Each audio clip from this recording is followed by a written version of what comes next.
पाहत आहोत जनकार्य न्यूज, जनतेच्या न्याय हक्कासाठी लढणारं एकमेव न्यूज चॅनल जनकार्य न्यूज। 19 वर्षाखालील मुले तालुकास्तरीय कबड्डी स्पर्धेत श्री दत्त कनिष्ठ महाविद्यालय प्रथम। शिरोळ या ठिकाणी झालेल्या तालुकास्तरीय 19 वर्षाखालील स्पर्धेत श्री दत्त कनिष्ठ महाविद्यालयाच्या संघाने प्रथम क्रमांक मिळवला। नवभारत शिक्षण मंडळ सांगली संचलित श्री दत्त कनिष्ठ महाविद्यालय कुरुंदवाड या शैक्षणिक संस्थेच्या क्रीडा क्षेत्रातील घौड दौडीत आणखी एक विजयाने भर पडली। श्री दत्त कनिष्ठ महाविद्यालयाच्या कबड्डी संघाने शिरोळ या ठिकाणी झालेल्या तालुकास्तरीय कबड्डी स्पर्धेत प्रथम क्रमांक मिळवला।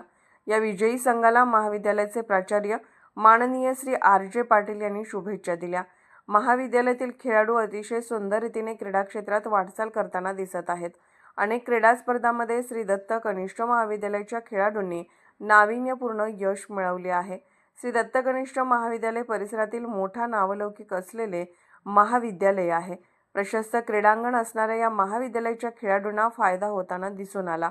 अत्यंत दमदार कामगिरी करत खेळाडूंनी प्रथम क्रमांकाला मजल मारली। या विजयी संघाला संस्थेचे संचालक माननीय श्री गौतम पाटील, कार्याध्यक्ष माननीय श्री गणपत दादा पाटील, उपसंचालक श्री बी.आर. खोत, उपसंचालक श्री डी.एस. माने, शाखेचे कार्याध्यक्ष श्री अण्णासाहेब माने गावडे, शालेय व्यवस्थापन समितीचे अध्यक्ष श्री रावसाहेब पाटील, सदस्य श्री देवराज मगदोम, सदस्य श्रीमती विनया घोरपडे, क्रीडा शिक्षक श्री एस.एस. गडदे, महाविद्यालयातील सर्व शिक्षक शिक्षकेतर कर्मचाऱ्यांचे मार्गदर्शन लाभले। जनकार्य न्यूजसाठी प्रतिनिधी नागेश गायकवाड।